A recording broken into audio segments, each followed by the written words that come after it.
Assalamualaikum warahmatullahi wabarakatuh. Selamat pagi pemirsa setia TV Peduli. Kembali berjumpa kembali bersama saya Eka Merdeka Sari. Kali ini kita gabung lagi untuk segmen kedua, yang mana pada kesempatan ini kita akan berdiskusi terkait perlindungan perempuan dan anak dalam pembangunan kota sehat berkelanjutan.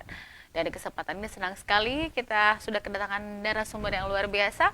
Terlebih dahulu yang pertama kami ucapkan selamat datang di studio TV Bapak Kepala Kantor Kementerian Agama Kota Parepare, Bapak Dr. Haji Irfan Damin, SAG MPD. Assalamualaikum Bapak. Waalaikumsalam warahmatullahi wabarakatuh. Selamat datang di Parepare, selamat datang di TV Peduli Bapak.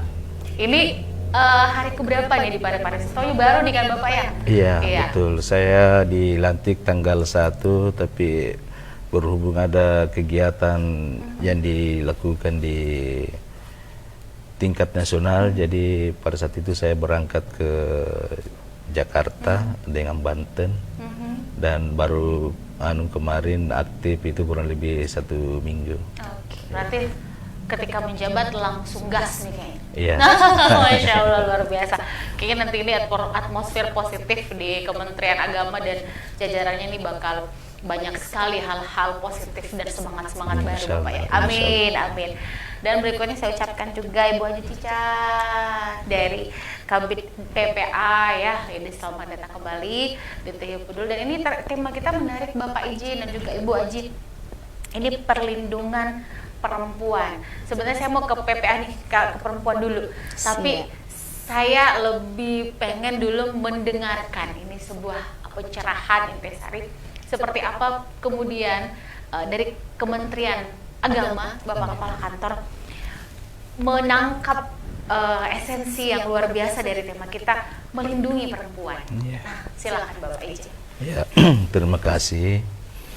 Jadi terkait dengan perlindungan perempuan dengan peran Kementerian Agama terkhusus di Kota Madya Parepare, ya tentunya kita melihat bahwa perempuan ya dalam prospek agama itu mestilah dilindungi, karena kalau perempuan ya terlindungi, insya Allah semua baik suami ya anak insya Allah akan baik semuanya. Olehnya itu peran Kementerian Agama tentu kita harus membina anak ini, anak terkhusus perempuan terkait dengan nilai-nilai agama yang mesti harus dijalankan. Jadi memberikan perlindungan dengan pemberian pengetahuan informasi terkait dengan pentingnya nilai agama itu harus diterapkan terhadap diri seseorang sehingga membawa kehidupannya dengan masyarakat itu akan baik. Nah, terkhusus untuk anak ini tentu tidak terlepas dari peran orang tua. Peran orang tua ini ke perempuan itu kan biasanya erat kaitannya dengan peningkatan pendidikan, kemudian keluarga. Nah, di keluarga ini ditetap beratkan terkait dengan perlindungan secara khusus bahwa usia perkawinan itu tidak boleh dibawa dari 19 tahun. Jadi itu sesuai dengan Undang-Undang Perkawinan nomor 16 tahun 2019. Jadi Undang-Undang Perkawinan nomor 16 tahun 2019 itu memberikan perlindungan kepada anak bahwa tidak boleh ada perkawinan di bawah usia 19 tahun. Ini artinya bahwa dari segi kesehatan dan kemudian pengasuhan ini sangat dibutuhkan ya, karena informasi terkait dengan bagaimana seseorang setelah dan sebelum menikah itu mesti ada proses-proses yang dilalui, terutama itu melahirkan. Melahirkan ini kan reproduksi usia anak di bawah 19 tahun sesuai dengan informasi kesehatan itu sangat membahayakan. Saya kira ini Mbak itu untuk sementara dari perlindungan anak dilihat dari mutu keluarga. Ya, sangat sulit rasanya mencapai keluarga sakinah, mawaddah warahmah kalau terjadi perkawinan usia anak atau usia di bawah 19 tahun. Baik, jadi disampaikan oleh Bapak Kemenak sendiri bahwa agama dan bahkan negara sebenarnya terlebih dahulu sudah memberikan undang-undang, disadari atau tidak ini sudah melindungi teman-teman perempuan. Salah satunya tadi perkawinan yang tidak boleh di bawah umur. Iya. Disarankan bahkan diwajibkan ya sebenarnya. Wajib. Ya, malah cuma ada yang cuman gitu agak nakal-nakal sedikit kepala kantor ya bilang gitu. Nah, baik, kita ke Ibu Kabid PPA. Ini saya mau sambung lagi, perlindungan perempuan ada dua konteks yang mau kita highlight di sini adalah perlindungan perempuannya dan anak pula, serta dalam pembangunan kota sehat yang berkelanjutan. Ini sustainable life nih, kehidupan berkelanjutan. Seperti apa dari PPA? Silakan. Kalau untuk PPA sendiri itu seperti tugasnya kami itu perlindungan perempuan dan anak. Jadi tugas utama kami itu yang melakukan pencegahan dan perlindungan itu sendiri untuk perempuan dan anak. Jadi perempuan dan anak itu harus dilindungi dengan kami itu dari PPA. Untuk pencegahan kami selalu melakukan kampanye-kampanye anti kekerasan dan kekerasan perempuan dan anak, melakukan pelatihan seperti kemarin kami lakukan pelatihan untuk manajemen kasus pesertanya itu mulai dari guru-guru atau tenaga pendidik yang ada di sekolah-sekolah dan pelatihan pencatatan dan pelaporan kasus seperti itu. Oke, jadi sejauh ini banyak kegiatan yang dilakukan ya. ya. Banyak. Tapi izin Bapak Kepala Kantor juga Ibu Kabid, ini kan sebenarnya yang paling dibutuhkan saat ini untuk menyuarakan kampanye-kampanye, kemudian juga edukasi-edukasi itu biasanya cari tutor sebaya anak-anak yang sosial mereka, ada duta-duta dan lain-lain. Di PPA sendiri sering dilakukan itu dan keberlanjutannya seperti apa Ibu? Ya, sering kami lakukan melalui juga forum anak yang di bawah naungan kami. Mereka sering melakukan kegiatan-kegiatan di lingkungan tempat umum. Terus kami ada kemarin launching buku tentang KIE, komunikasi, informasi, dan edukasi. Beberapa hari lalu waktu kegiatan pelatihan kami launching dengan beberapa brosur dan stiker-stiker yang kami bagikan di sekolah-sekolah untuk saat ini. Kami bagikan setiap sekolah-sekolah, mungkin nantinya kami akan lanjutkan ke di lingkungan umum seperti di pasar, seperti di lapangan, kami akan bagikan brosur tersebut. Oke, baik Ibu. Seperti ini. Mungkin pertanyaan saya agak mulai tajam dikit nih Pak Kamar ya. Nah, ini kan kalau berbicara perlindungan perempuan dan juga anak, ini kan sekarang selalu identik kenapa mereka harus dilindungi. Kok nggak ada perlindungan buat laki-laki kayak kan gitu ya? Seperti apa rentannya dan seperti apa impact sekarang? Karena kan masyarakat, mohon maaf nih, mungkin dia tidak menyadari bahwa ini sebenarnya bentuk kekerasan terhadap saya, tapi tidak disadari saja. Karena kan kekerasan bisa fisik, bisa verbal, bisa psikis gitu kan. Nah, Bu, perlindungan terhadap saya, kalau saya mengalami itu saya mesti lapor kemana? Dan seperti apa bentuk perlindungan yang akan diberikan kepada saya? Follow up-nya kalau bisa sudah ngelapor akan diapain Pak? Kan gitu, akan diapain Bu? Nah, silakan Bu. Untuk saat ini kami ada inovasi Kolin Perang, mungkin nanti kami bagikan nomornya. Untuk Kolin Perang itu bisa menghubungi 0811 400 3322. Iya, terus bisa juga langsung ke kantor kami di Dinas Perlindungan Perempuan di bagian PPA itu UPTD sekarang sudah terbentuk. Iya. UPTD. Nah, tapi terhitung sampai November ya, November hari ini. Kasus ini kan penting. Kita harus mengetahui karena setahu saya meskipun tidak landai, tidak tinggi juga, tapi ada. Dan ini kan seperti prosesnya seperti ini Bapak Kepala Kantor. Ini kayak seperti gunung es kan, yang kelihatan hanya sedikit-sedikit tuh. Tapi sebenarnya banyak terjadi, hanya takut melapor, kemudian takut kan sekarang informasi ya, takut tercemar dan segala macam, nah gitu ya. Dan biasanya korban dia udah diem aja seperti itu. Dan per November ini sudah berapa tertangani dan terselesaikan, bukan hanya ditangani tapi terselesaikan. Untuk per November ini, mulai dari Januari ya sampai November ini, jumlah kasus yang kami tangani itu sekitar 83 kasus. Banyak terbagi menjadi kalau untuk kasus kekerasan terhadap anak itu 52 kasus.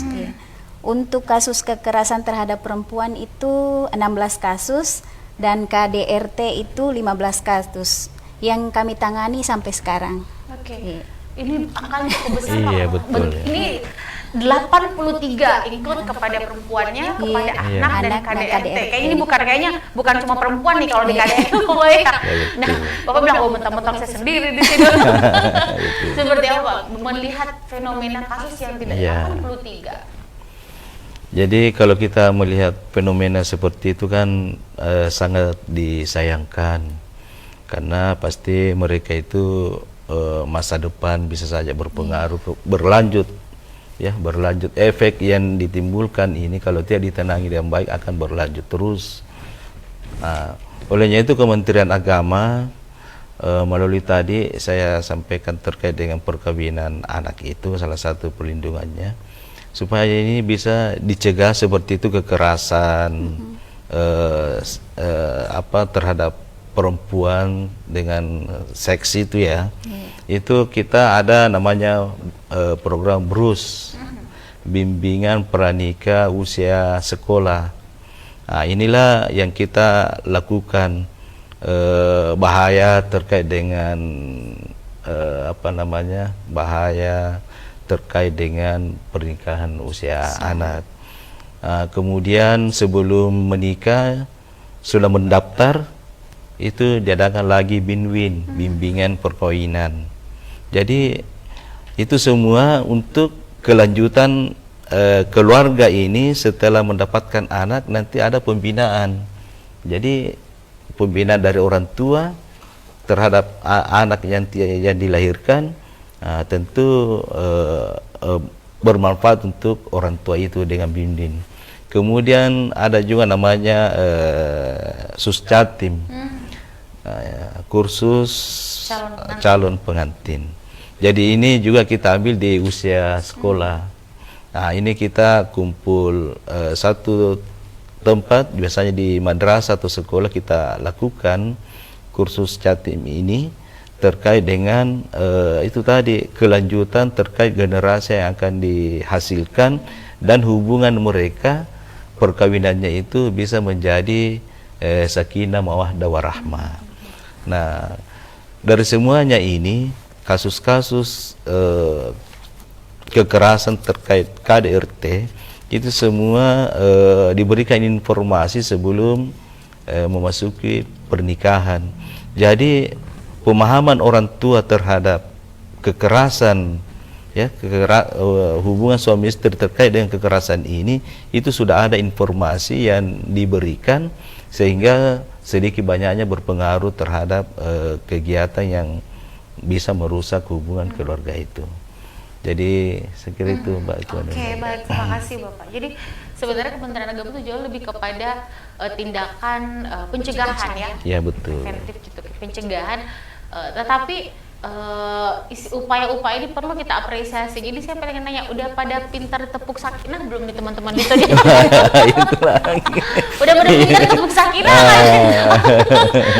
Iya. Udah tapi yang namanya begitu, ketika mau menikah ya pasti ini adalah sebuah mekanisme yang positif yang memang perlu, tidak boleh di skip ya Bapak kepala kantor. Tapi sayangnya juga ketika di lapangan itu berjalan indah-indahnya itu kan ya, tapi akhirnya salah satu juga yang menurut The Journal dan data yang saya baca adalah kekerasan yang cukup membuat situasi rumah tangga tidak goyah itu adalah persoalan kekerasan ekonomi. Literasi finansial yang kurang begitu ya. Nah, dari 83 kasus saya mau ke KDRT nih Bu. Yeah. KDRT ya, khusus di 15 kasus. Ini sudah terselesaikan dan tertangani dengan baik. Dan siapa-siapa saja orang yang terlibat, karena pasti bukan dari PPA saja kan, mungkin paralegal atau apa. Itu seperti apa? Untuk saat ini ada yang telah selesai terminasi, ada juga yang masih sementara berjalan. Terus untuk yang tadi apa teman-teman? Oh ya, tadi itu yang 15 kasus ini ada yang sudah terselesaikan kan, tertangani dengan baik. Sudah. Dan kemudian apa yang terlibat di sana, siapa yang terlibat? Apakah dari paralegal, ada psikolog gitu, ada psikiater kah dilibatkan? Biasanya apabila ada kasus KDRT, ada laporan masuk, kami memanggil pendamping yang biasa kami sebut paralegal untuk mendampingi korban melakukan, apabila ingin melanjutkan proses hukum, untuk mendampingi ke unit PPA Polres, terus setelah itu mendampingi mereka untuk melakukan visum di rumah sakit sampai selesai terminasi. Seperti itu. Tapi Bu, ini izin kita nih kayak drama-drama ini ya, kalau berbicara begitu. Ini apakah benar-benar ada yang sampai damai ketika dilakukan terminasi, mediasi dan lain-lain? Tapi ya harus juga berakhir, mohon maaf, itu berakhir dengan perceraian, bahkan mungkin pelakunya sampai dijerat hukum. Ada. Pendampingannya untuk jalur hukum sendiri, pendamping hukum ada? Ada. Gratis, kami Bu? sih. Iya, gratis. Itu yang penting, saya pengen tahu itu kayak gitu. Ada juga yang rujuk, yang damai. Oh iya, kalau itu kita bahagia belajar tepuk sekina lagi. Ke Bapak kan Pak, saya mau rujuk Pak, itu Bapak berbahagia. Tapi tadi yang kalau memang sudah ada hal-hal yang memang sudah tidak bisa, fisik bisa sembuh Bu ya. Tapi trauma itu yang susah. Yang memang mau tidak mau ya harus jalur hukum nih, karena menyangkut, karena ini pidana. Apakah memang ada yang sudah sampai di tahap itu, dan apakah ada penasehat hukum yang disediakan PPA, dan seperti apa dalam artian pemerintah kota dalam PPA dalam ini melakukan pendampingan secara menyeluruh dan utuh sampai benar-benar vonis gitu. Biasanya di unit PPA Polres ada permintaan untuk melakukan rujukan visum dan psikolog klinis. Maka dari itu kami dari pihak UPTD melakukan pendampingan sampai kebetulan di Parepare itu belum ada psikolog klinis. Jadi kami merujuk ke UPTD provinsi melakukan psikolog klinis. Setelah itu kami untuk pendampingan hukum kami siapkan, dan itu semua gratis. Semua gratis. Dan ini juga penting pemirsa bahwa silahkan laporkan, karena aktivitas Anda 1000% akan dirahasiakan. Rahasia. Rahasia. Nah ini saya juga izin Bapak, kan saya masih ini ke anak. Kalau anak-anak itu kan, kalau misalnya rumah tangga, ada namanya di mediasi, kemudian rujuk, alhamdulillah masuk ke ranah hukum, ditindaklanjuti. Tapi kalau persoalan anak ini kan lebih dalam sebenarnya, karena ini bisa jangka panjang, sepanjang hidupnya. Apalagi kita lihat sekarang Mbak Kepala Kantor, ini mungkin momen yang pas juga, pembulian. Apalagi sekarang itu kan anak-anak sampai ada yang bunuh diri. Sampai kemarin terjadi ada ledakan bom di salah satu masjid Bapak yang mendengar itu beberapa pekan yang lalu ketika sholat tuh, dan ternyata ditelusuri anak ini yang melakukan itu adalah korban pembulian. Ini kan harus diantisipasi kekerasan yang untuk anak ini, variasi kasusnya seperti apa yang ditangani di PPA? Macam-macam, mulai dari bullying, ada kekerasan seksual juga, ada macam-macam yang biasa kami layani itu di UPTD. Yang paling banyak itu sepertinya kasus bullying dan persetubuhan di bawah umur. Wow, saya speechless. kepala kantor nih, Iya, siap. sebagai ayahanda kita ini, kasus ini nggak main-main loh Pak. Iya, Maksud betul. saya bullying itu mungkin perundungan itu sederhana kedengaran, tapi efeknya itu wow. Kalau pengelolaan emosionalnya nggak bagus tuh kasihan anaknya. Betul. Karena dia akan jadi korban lagi. Karena biasanya gitu, korban bullying itu dia akan membuli lagi, gitu. Tapi yang satu tadi gitu ya, saya agak risih menyebutnya. Gitu. Tanggapannya Pak Kepala Kantor melihat ini anak-anak kita loh Pak. Ya alhamdulillah kita di Kementerian Agama terkait dengan bullying itu termasuk di pesantren ada program Kementerian Agama itu terkait dengan pesantren ramah anak. Pesantren ramah anak ini semua santri guru itu memberikan pelayanan yang baik terkait dengan pembelajaran. Anak itu kalau dulunya itu kita membenarkan itu memukul ya, mencubit. Tapi dengan adanya pesantren ramah anak ini itu semuanya itu dihilangkan, apalagi membuli itu tidak dibenarkan dan itu sangat ketat. Kalau ada yang seperti itu langsung diberi tindakan pembinaan. Kalau itu tidak bisa lagi ya disampaikan kepada orang tua untuk hal itu. Kemudian terkhusus untuk pembinaan guru dan pembina pondok pesantren itu jangan dicubit, dipukul, memukul pundak yang biasa itu semua dilakukan. Itu salah satu cara untuk menghindari yang namanya kekerasan atau terjadi pelecehan seksual. Jadi itu di pondok pesantren, begitu pula dengan di madrasah semuanya itu kita memprogramkan itu ramah anak. Jadi di pondok-pondok itu boleh dikata hal-hal yang tadi yang dijelaskan terkait dengan pelecehan seksual terhadap anak itu salah satu programnya tadi itu adalah pesantren ramah anak. Ya, dan ini alhamdulillah ini juga semua dinilai. Jadi ada penilaian program Kementerian Agama itu supaya pondok pesantren ini serius di dalam menjalankan pesantren ramah anak ini. Sudah ada komitmen. Ada komitmennya. Dan ini kalau tidak diindahkan atau tidak dijalankan ramah anak ini, maka itu izin operasional pondok pesantren itu bisa dicabut. Iya.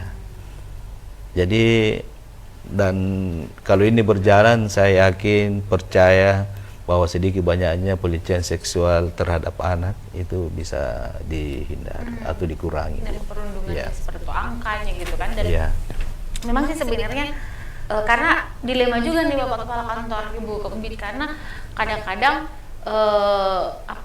emang beda ya waktu zaman kita sekolah dulu Pak, ya malah kita kalau di sama guru pulang ditambahin sama guru. Karena kamunya yang nakal gitu kan gitu. Nah itu khususnya pendidik kita laki, kadang-kadang cuma nggak ada maksud apa-apa, tapi kan sekarang ya seperti itulah gitu ya, kadang digoreng lagi nih biar tambah wow gitu. Padahal sebenarnya nggak ada maksud seperti itu, tapi ya lebih baik dihindari dengan berbagai strategi. Salah satunya tadi Bapak Kepala Kantor adanya pesantren ramah anak, dan Bapak tadi sudah menggarisbawahi gitu kan, wanti-wanti bahwa jikalau tidak diindahkan maka izin operasionalnya dicabut. Iya betul. ini sudah punishmentnya nggak main-main nih kalau dicabut, kalau emang terbukti ditelusuri memang seperti itu, wah ini langsung dicabut izin operasional pesantrennya. Terakhir mungkin Ibu, penguatan yang ingin disampaikan bagaimana Dinas PPA membersamai teman-teman perempuan, anak dalam penanganan berbagai kasus, dan juga mungkin ada nomor kontak yang bisa dihubungi, akan kemana, mekanismenya, modelnya, jalurnya kayak gimana, apakah Bu saya tidak tahu kantornya atau mungkin hal itu saya laporkan ke RT RW, bisakah? Seperti apa Bu? Silakan. Ya, terima kasih. Kami berpesan dari DP3A, mungkin perempuan dan anak itu jangan takut untuk melaporkan segala tindak kekerasan, karena kami pemerintah Kota Parepare akan melindungi dengan segala cara, dan semuanya itu kami lakukan dengan hati dan semuanya gratis. Terus untuk jalur-jalur yang bisa dilakukan itu bisa melalui nomor kontak, melalui Kolim Perang itu di nomor 0811 400 3322. Bisa juga langsung melaporkan ke kantor kami yang di Jalan Halik, pas belakang kantor Kecamatan Bacukiki Barat. Bisa langsung ke sana, dan itu rahasia semua. Kami rahasiakan identitas korban, identitas pelaku. Bisa juga apabila sudah tahap hukum, bisa langsung ke unit PPA Polres. Nanti kami membersamai para korban-korban ini. Seperti itu. Dan untuk pencegahannya itu kami punya inovasi Sapa Anak untuk anak-anak di lingkungan sekolah, seperti regulasi dari Menteri Pendidikan.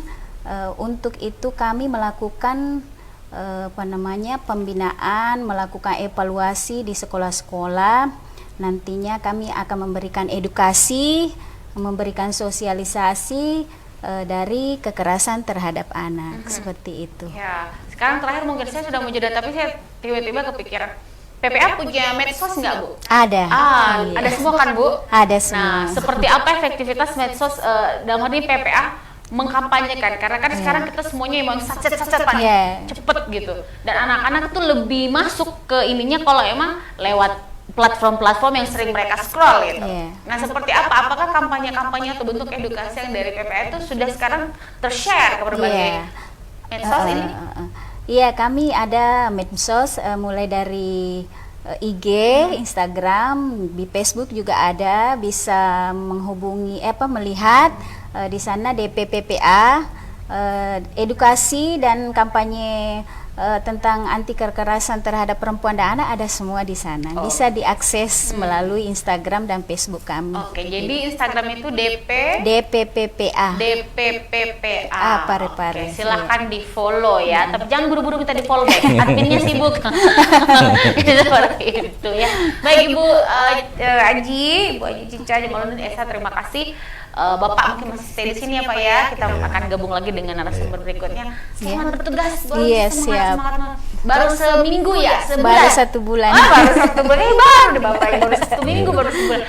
Oke, baik. Saudara jangan kemana-mana. Saya masih akan segera kembali di segmen berikutnya. Tetaplah bersama kami di TV Peduli.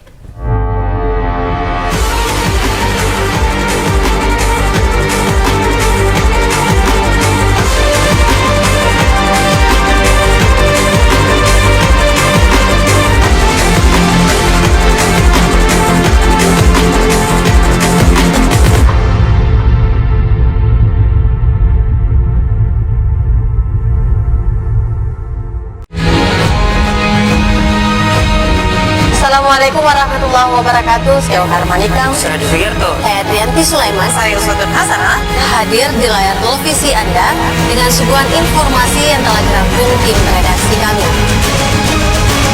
Kita mulai news update selengkap.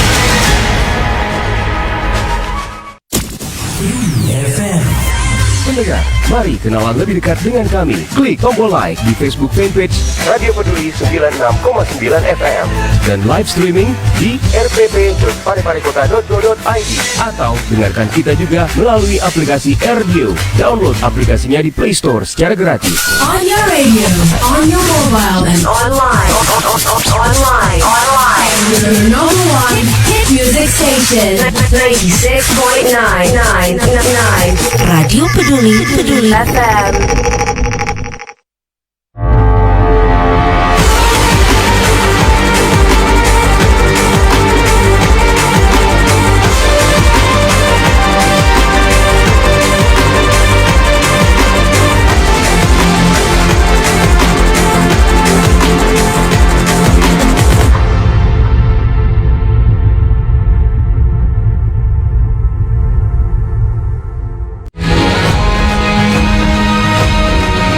Assalamualaikum warahmatullahi wabarakatuh. Saya Ohar Manikam. Saya Divigerto. Saya Trianti Sulaiman. Saya Uswatun Hasanah. Hadir di layar televisi Anda dengan suguhan informasi yang telah dirangkum tim redaksi kami.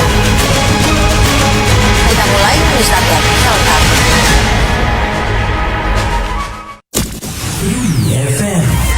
Pendengar, mari kenalan lebih dekat dengan kami. Klik tombol like di Facebook fanpage Radio Peduli 96,9 FM dan live streaming di rpp.pareparekota.go.id atau dengarkan kita juga melalui aplikasi RDio. Download aplikasinya di Play Store secara gratis. On your radio, on your mobile, and Online. your number one hit music station. 96.999. Radio Peduli FM.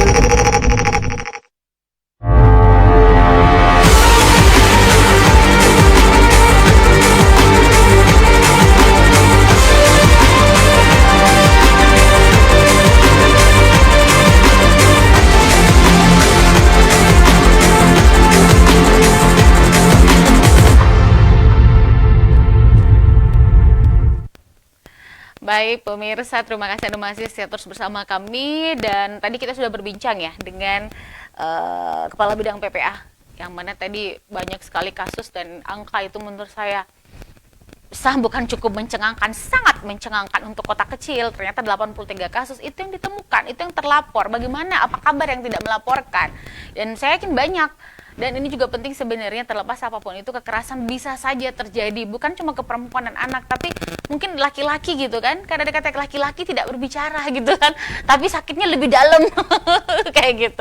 Nah, di kesempatan ini masih terkait perlindungan perempuan dan anak dalam pembangunan kota sehat berkelanjutan. Kita berbicara tentang sustainable life atau kehidupan yang berkelanjutan. Ada dari Dinas Sosial, saya ucapkan Dinkes ya?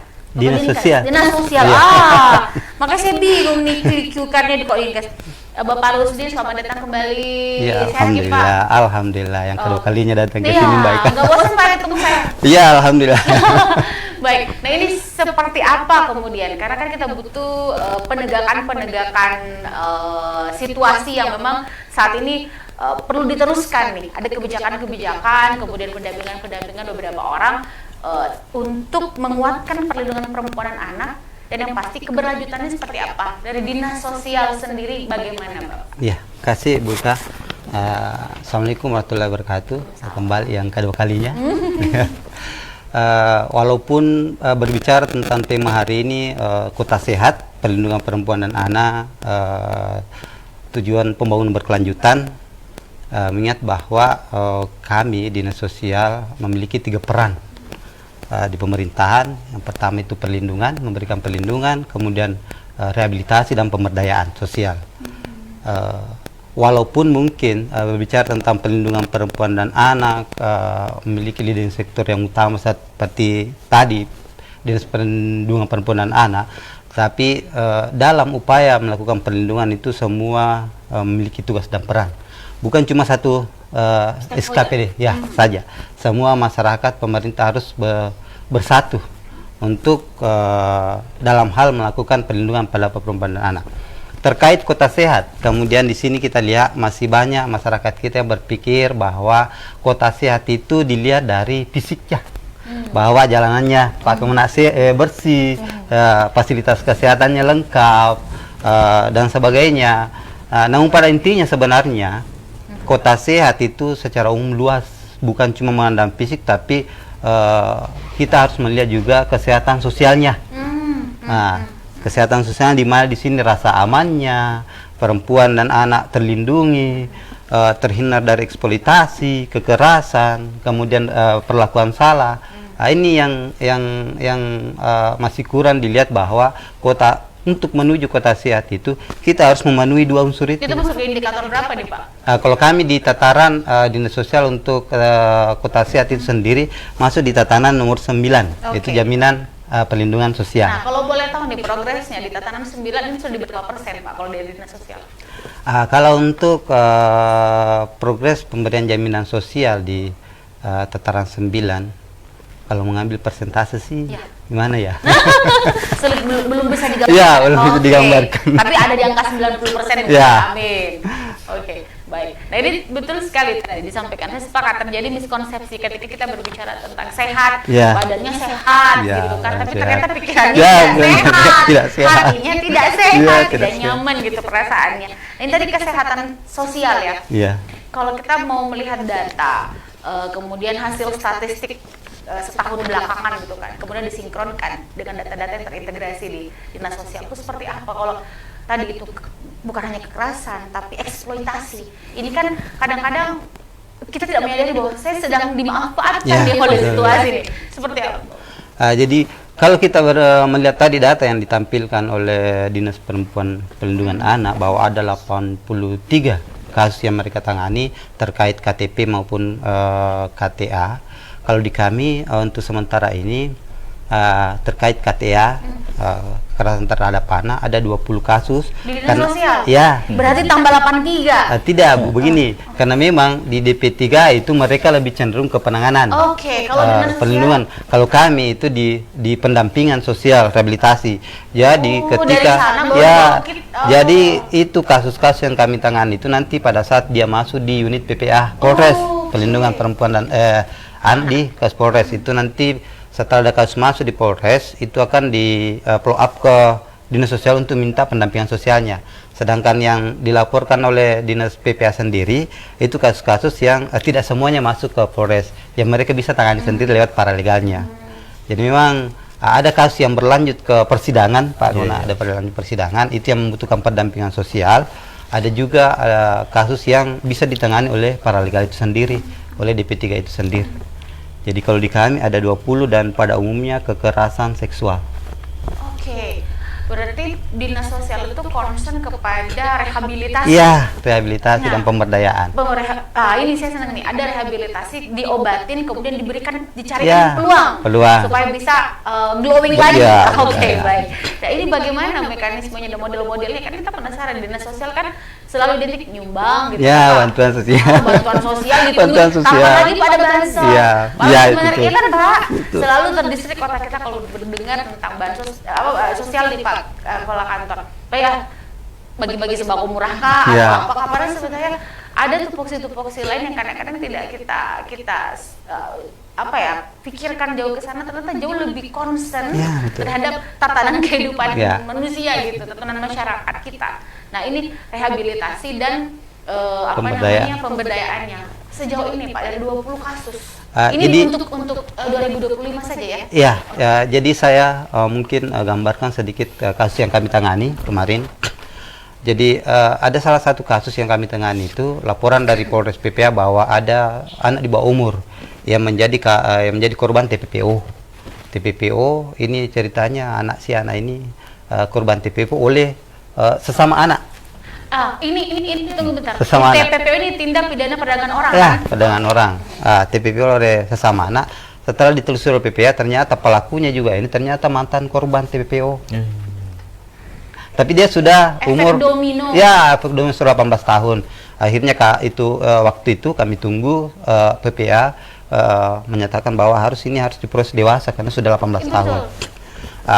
Kemudian penanganannya anak kami lanjutkan, kami lakukan pendampingan, dilakukan rehabilitasi Pak Bumba Ika, lakukan rehabilitasi lewat sentra kementerian kami. Ada sentra kementerian sosial, itu dilakukan rehabilitasi, pemulihan psikologis, karena ini masuk status anak, dilakukan komunikasi dengan pihak sekolah, bagaimana anak-anak ini tidak putus sekolah, tetap pendidikan berlanjut. Kemudian dilakukan asesmen, pendampingan sosial, kemudian analisis masalah sosial, Mbak.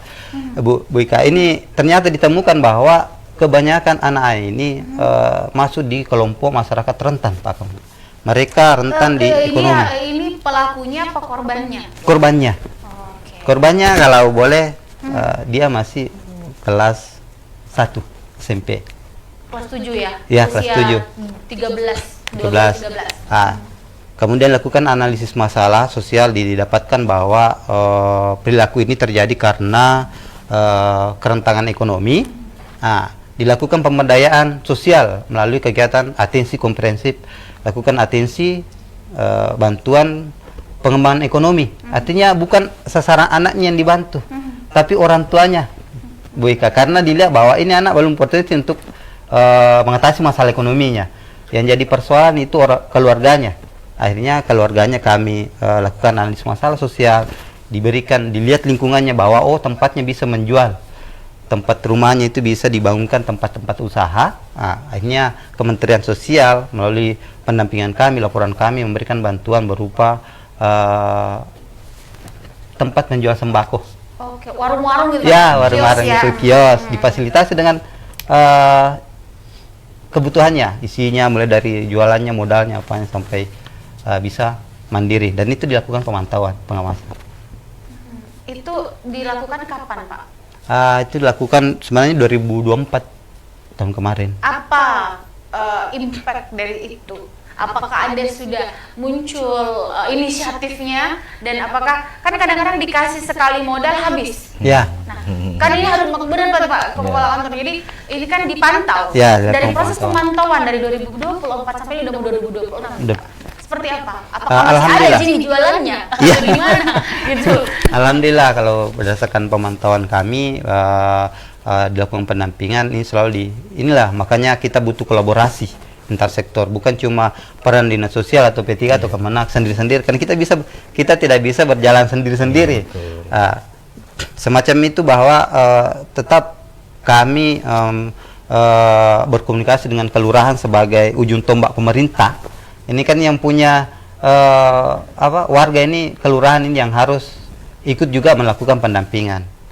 Nah, jadi kami walaupun mungkin kami lakukan pendampingan, tapi kami tetap komunikasi dengan kelurahan bagaimana memantau warganya, apa kendalanya, apa laporan kendalanya ketika misalnya mungkin sudah seperti yang Bu Ika tadi sampaikan, sudah diberikan usaha, bantuan, tahu-taunya baru 1 minggu sudah habis barangnya.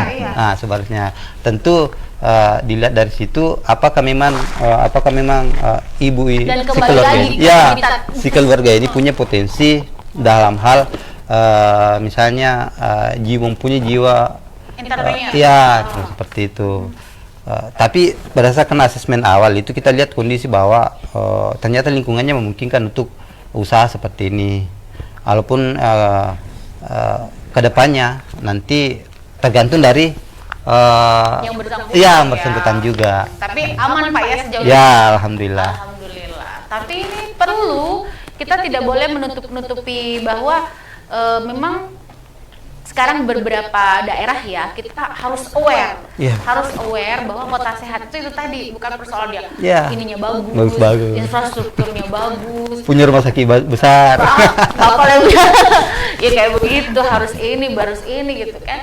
Itu tadi persoalan kesehatan sosial. Tadi yang disampaikan dari Ibu Kabid PPA dulu, Pak Kepala Kantor, dulu itu anak korban. Sekarang justru anak menjadi pelaku. Yang ternyata sebelumnya dia juga diperlakukan yang sama. Seperti TPPO ya, tindak pidana perdagangan orang. Dia yang jual temannya. Ya, dia yang jual teman. Gimana nih Pak Kepala Kantor menyikapi itu ya? Miris sekali. Betul. Jadi kalau kita lihat untuk ke depan, tak ada jalan lain kecuali memang kita mendekatkan diri dari praktek nilai-nilai keagamaan yang masing-masing kita anut. Karena kalau kita dengarkan tadi kedua narasumber ini, semua misalnya terkait dengan kota sehat ya. Jadi infrastruktur mungkin bagus, jalanan dan sebagainya, tetapi nilai-nilai sosial itu yang kurang, dan ini sangat menentukan kehidupan kita bersosial ini. Nah, untuk bersosial yang baik, tentu nilai agama itu tidak boleh dibuang. Tidak boleh kita memberikan bantuan kepada orang itu karena keluarga. Iya. Ini kan ada hubungannya dengan kehidupan sosial ini. Ada kecemburuan, ada keputusasaan. Ketimpangan, Pak. Iya. Nah, jadi syukur kita, pemerintah kita dalam hal ini wali kota kita memperhatikan ini kegiatan-kegiatan keagamaan, terutama di kalangan remaja. Itu di lapangan apa ini yang bawa Mas itu ya?